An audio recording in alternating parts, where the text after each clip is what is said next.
Hi, Mel.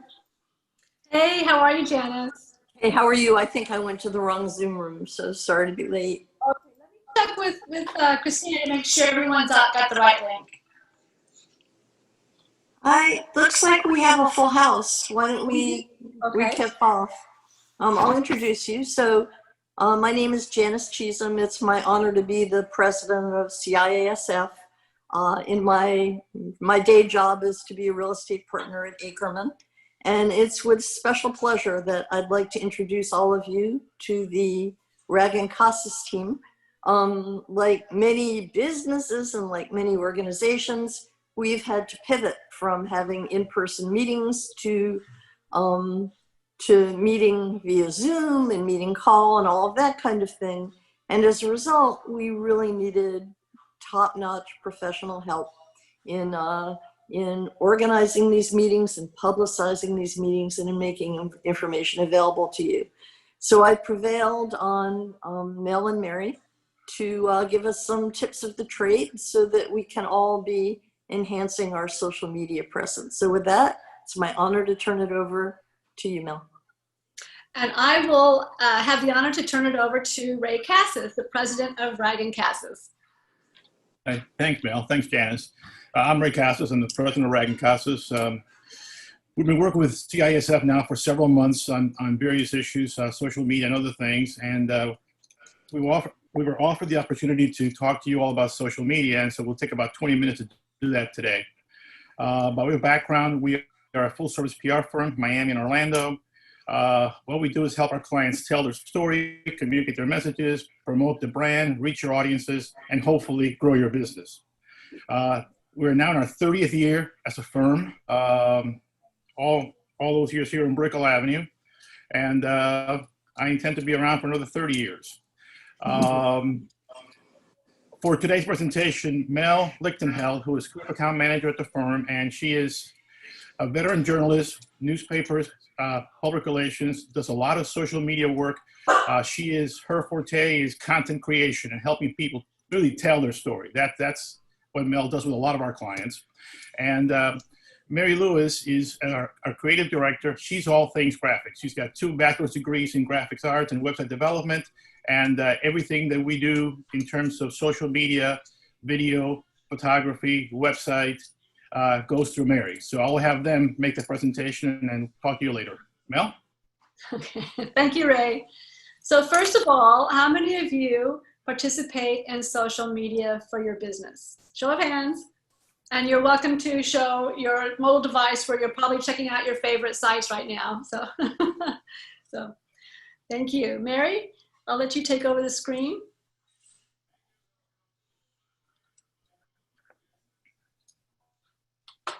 So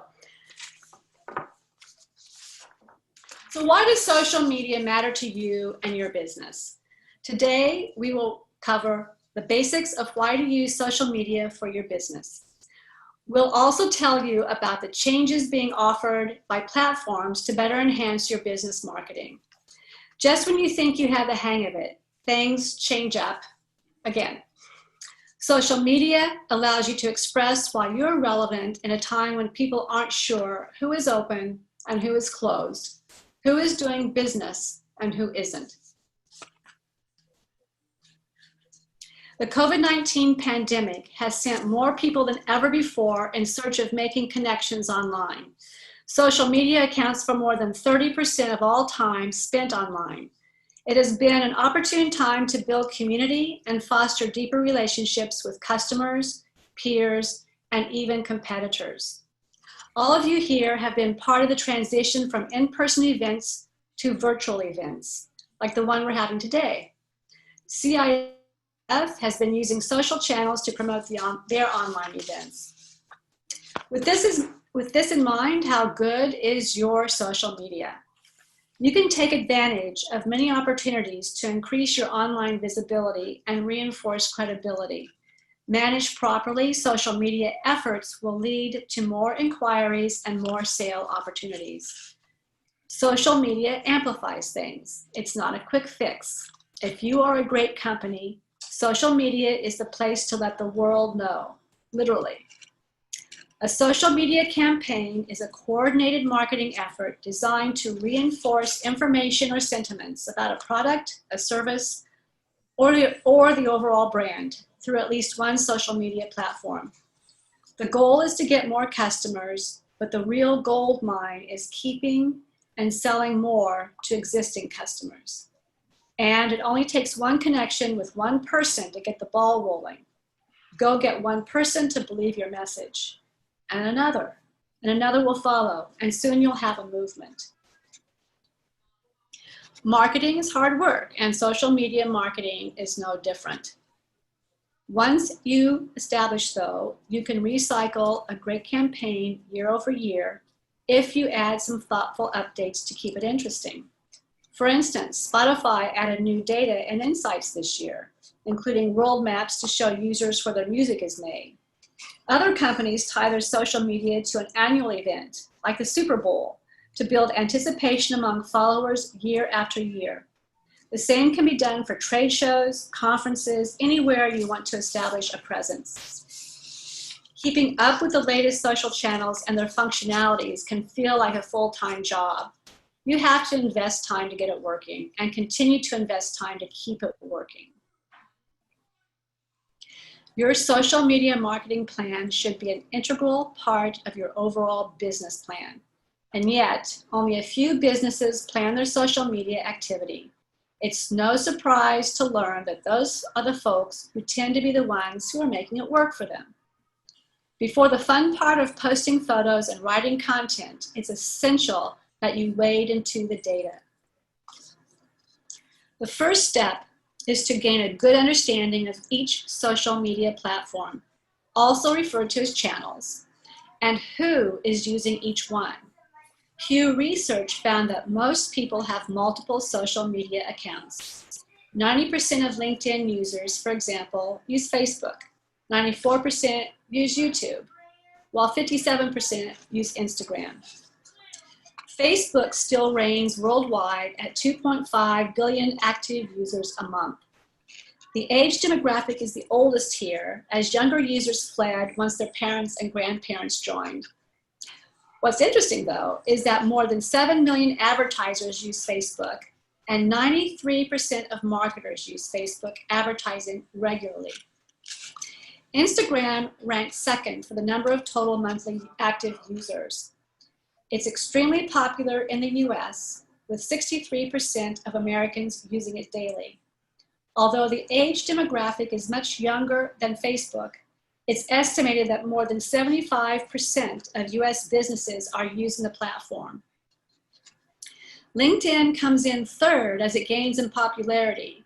It's become much more than the professional network platform that it started out as. Today's marketers use it to build professional connections and to look for content that helps them to upgrade their marketing tactics. Your brand has a better chance of reaching and connecting with working professionals on LinkedIn. It's interesting to note that advertisers have a slightly higher chance of reaching more men than women on LinkedIn. The ad audience distribution is 56% male and 44% female.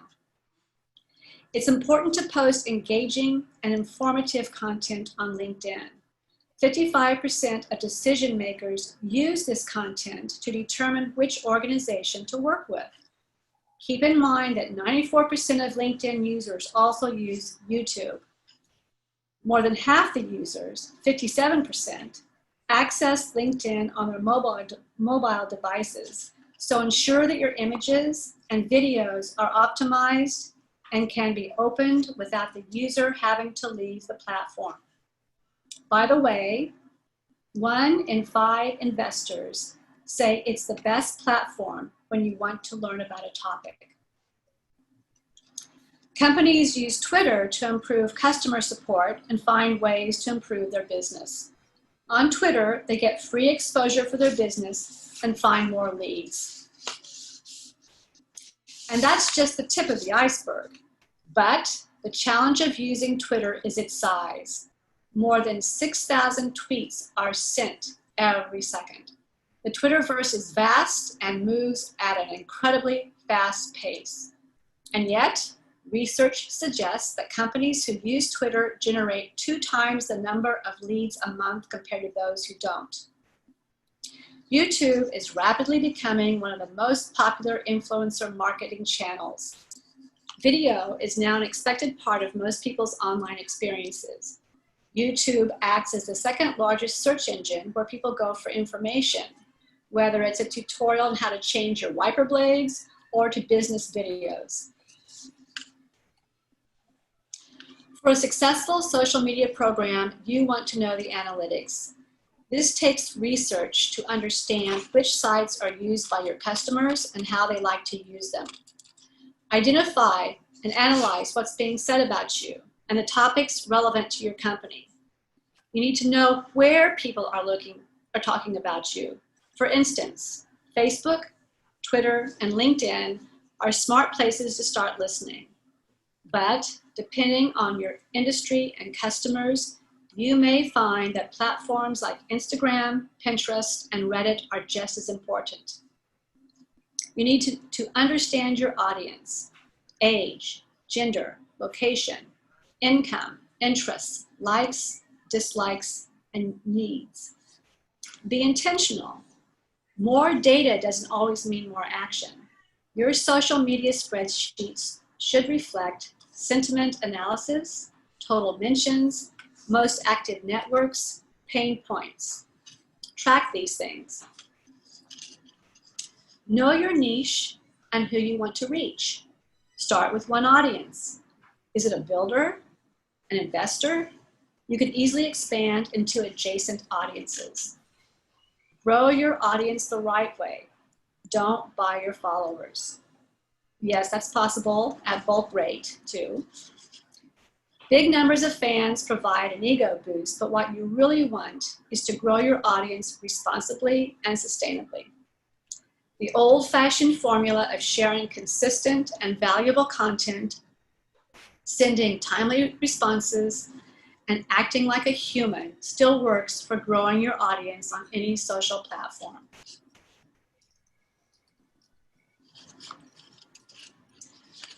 Find out what makes you fascinating and use it to make your brand come alive. Build your presence, but keep it brief and talk about benefits of your company, not features.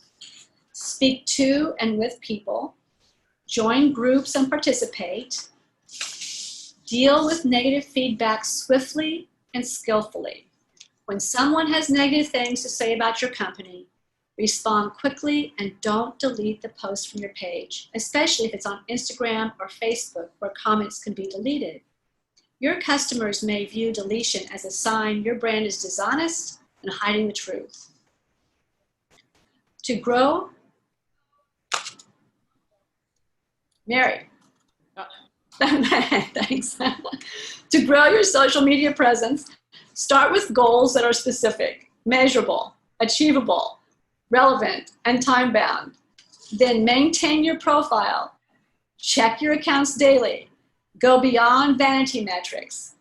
One measure of social media's impact is the rate of email subscriber growth.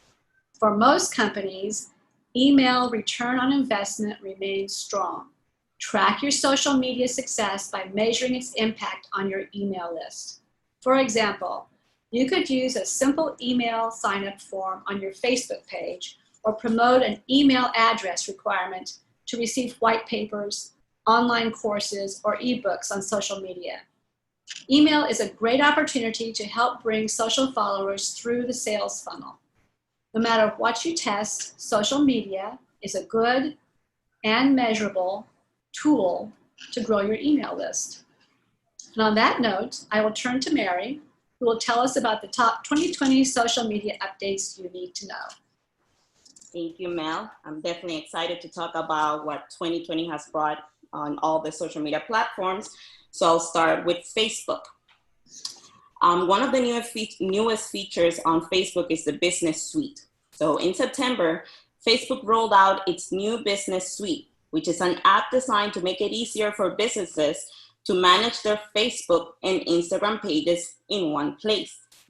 It has a tool for creating and scheduling posts and an Insights tab to understand what's working and what's not. Updates will show up on the home screen, including critical alerts, messages, comments, and other activities taking place across Facebook and Instagram. Facebook also rolled out new, basically online events. Facebook added paid online events as a new way for companies to monetize. Business owners will be able to set a ticket price, promote their online event, collect payments, and host a digital event all on one page. Trial paid events so far have included trivia, meet and greets, fitness courses, and lectures. Facebook has also partnered with iOS 14, which basically means that coming soon, Apple will ask users to opt into data collection instead of require them to opt out. While this sounds good in theory for user privacy, it's not so good for advertisers and companies. Why? If a large number of your audience automatically opts out of the data collection, it means that you won't be able to show them retargeting campaigns based on actions taken on your site or landing pages. What else is new? They added a new ad limit per page. So running too many ads all at once can hurt performance. Facebook initiated an ad limit on each individual page, restricting the number of campaigns they run. It will go into effect February 16 of next year. And it essentially means that you will need to run your Facebook ads for a period of time before you see optimal results. Moving on to LinkedIn. This year, LinkedIn released a ton of new features that are perfect for brands and businesses looking to grow online. That includes LinkedIn Live videos. Videos are popular no matter the channel. LinkedIn, of course, is not the exception. So live video streaming allows you to share videos with your network in real time. And what's interesting is that LinkedIn's live videos are getting an average of 7 times more reactions and 24 times more comments than regular videos. They also added something called name pronunciation. With LinkedIn's name pronunciation feature, users can record a 10-second audio clip and add it to their profile so that other users can listen to it and learn how to correctly pronounce their name. They also added polls. Released earlier this year, LinkedIn Polls was designed to drive quick engagement on the platform. You can create a poll just about anywhere on LinkedIn, even inside an event.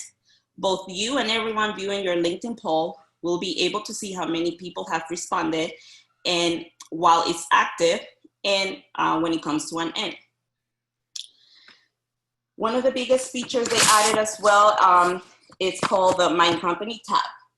The update targets large companies with thousands of employees to have a hub where they can house all job openings, company information, and updates. If you're a small to medium-sized business, LinkedIn company pages can still be of value, but it depends in large on how you would like to use it. Moving on to Instagram. So 2020 has been huge for Instagram and for live content. It is striking to know that users of Instagram Live views has increased by 70% from February to March of this year. Instagram Live lets you broadcast videos to all of your followers in real time as part of Instagram Stories, a feature that launched in August and is now used by 100 million people every day. You can share a live video to connect with your followers in real time for up to 1 hour. So they also added Instagram closed captions. The benefits of closed captions for videos include allowing viewers who want to watch a video in a public place but don't have earphones. They're also helpful for people with hearing difficulties, and they also drive a huge amount of traffic. Many people also have questions about ways to add links to their Instagram posts. So there are 3 ways that you can share a link on Instagram, and that includes your Instagram bio, which is the primary place to share a clickable link. You can also use a link service to send users to various places, whether a website, a blog, or you can also use a sponsored post or story to have people, link to different places that you decide to. They also added Instagram Reels. Instagram is giving users a new useful feature they successfully borrow, quote unquote, from TikTok called Instagram Reels. Reels first began as a 15-second video. Yeah, as a 15-second video, but now his recording time has doubled. So businesses can now share content such as tutorials, step-by-step videos for products, tips in your industry, or behind scenes or meet and greet of staff, so you can showcase what your company is doing or even your culture. Moving on to Twitter. If you view social media users as potential customers, then this is one platform for you to gain a great amount of exposure. 3/4 of companies with an online presence are using Twitter for marketing. Like any other marketing tool, Twitter should be used by people trained in social media marketing. Your brand can suffer damage from misguided or badly timed tweets. One of the new features they're offering is Conversation Insights. Conversation Insights finds and displays tweets that you might ordinarily miss. You can customize the dashboard to discover what people are saying about you minute by minute. And you can use this knowledge to join and even mold the conversation with timely and relevant content. You also have the option to follow specific topics. Twitter is looking to make it easier for users to stay in touch with conversations of interest while also cutting out some of the junk. The idea is to improve tweet discovery and boost engagement on the platform. You can also control the conversation. Sometimes unwanted replies make it hard to have meaningful conversations. At the moment, Twitter is beta testing the ability to control the conversation. So before you tweet, you will be able to choose who can reply to the tweet with 3 options: everyone, only people you follow, or people you mention. And with all this information, I would like to turn it to Ray. Thanks, Mel. I think the takeaway here is that the social media platforms are doing a lot of things to make them more attractive to business, get more ads, but that in turn gives business a lot more opportunity to be on social media, to use their new developments to promote your business. We'd welcome any questions from anyone. I mean, I guess Mary and Mel will welcome any questions from anyone, and please let us know if we can ever help you out. Janice, I turn it to you. You're on mute, Janice. You're on mute. Mute. I'm unmuted. So, sorry. I did find one question from Kevin addressed to Mary. Okay. And it's, Mary, I could not find IGTV's settings to add hearing impaired captions. Okay, so basically, once you record the video, there's 3 little dots at the top of the video. And you should be able to click there and select enable closed captions. I don't know if that answered it, but that's basically where you will find the, okay. I'm reading, so. Any other questions from anyone? I mean, this agenda is everything from the basic to the sophisticated. So if you need help in knowing how to do something, we'll probably all be very grateful if you ask. Anyone? Huh? Hi, this is Tony. I just wanted to make a comment. For Facebook, I'm not comfortable with that for business, and I was glad to see that the statement was it's not really for marketers. For LinkedIn, I use it, but I think there's better ways that I could make use of it. And I don't know if you have any suggestions in that regard. I comment on posts, and I get great feedback from that. And sometimes people want to see my profile or invite me to connect or something like that. But I'm wondering if you could give some recommendations on how to effectively use LinkedIn. You can also participate in different groups related to your industry, because that will help you also, be a thought leader in your industry. Basically, LinkedIn right now is, one of the social media platforms that have the most organic reach. So if you were to comment on a group, people that are not part of that group, will be able to see that you participated there. So that will also increase, your reach to your, within your own followers. I also like, let's say if you see an article, you can share it to your profile and also add like a little, comment about it. There's also LinkedIn articles where basically similar to a blog post, you can create it within your own profile, and then you can share that to your followers so people can comment on it. They can also share it to, to their own profile. And that's, different ways that you can both yourself. Also what I mentioned about doing different lives. If you want to talk about a specific topic, LinkedIn now offers, live videos, so you can definitely just talk about any topic you want at the moment. So that also helps with the exposure. I don't know if Mel, is there anything else you would And I like think to you covered it very well. Okay. So, do you have any other questions? So I have a question. We're all spending all of this time on Zoom. I see your backgrounds, they look great. Do you want to give us any quick tips on, on presentation on Zoom meetings, how far away from the camera you are, all of those tips? Because now, instead, as we all know, seeing people in person, we are living in this virtual world.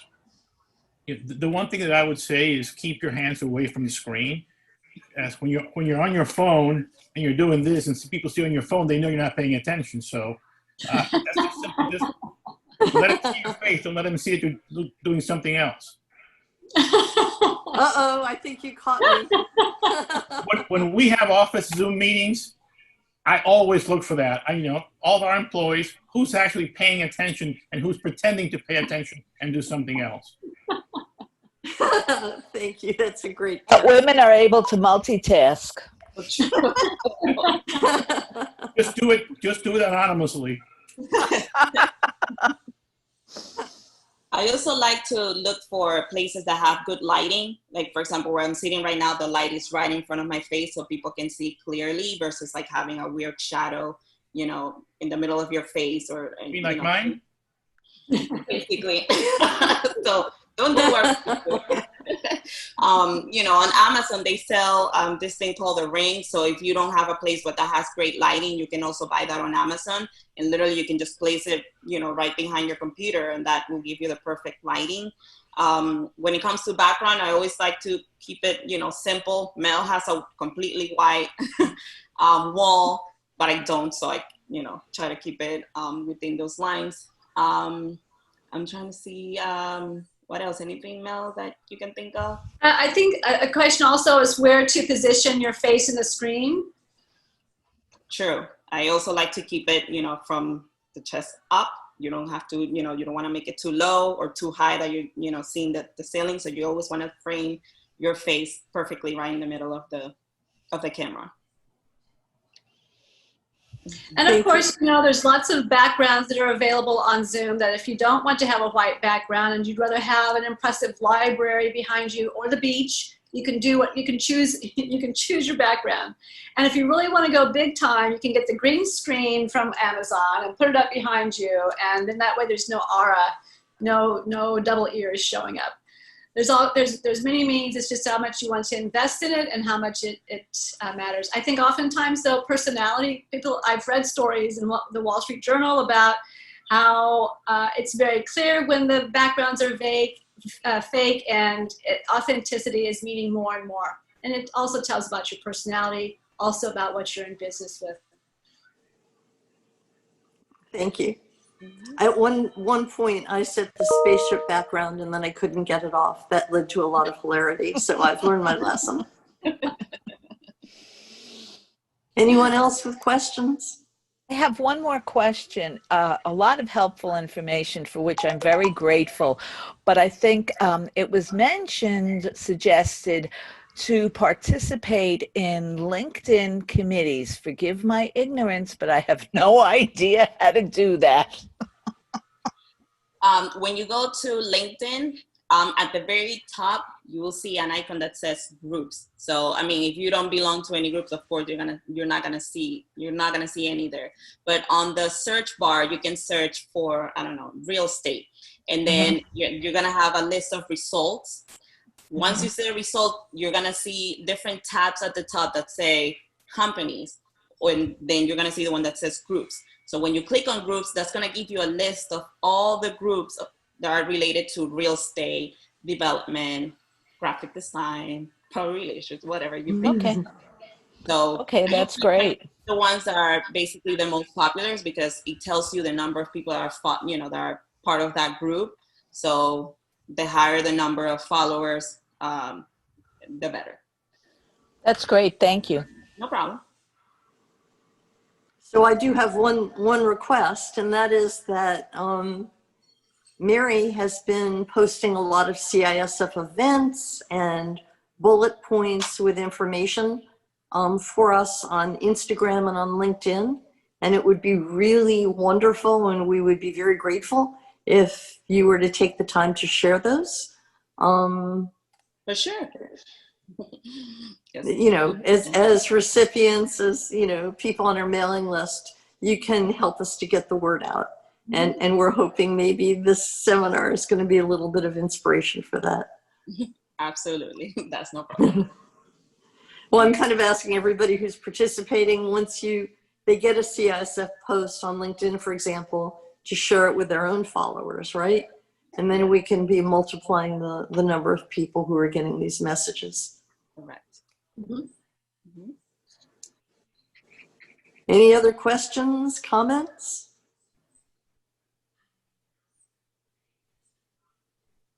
No? No? Well, this has really been terrific. We'd like to thank you for taking the time to do this and for all of your great work and helping to keep CISF visible and alive.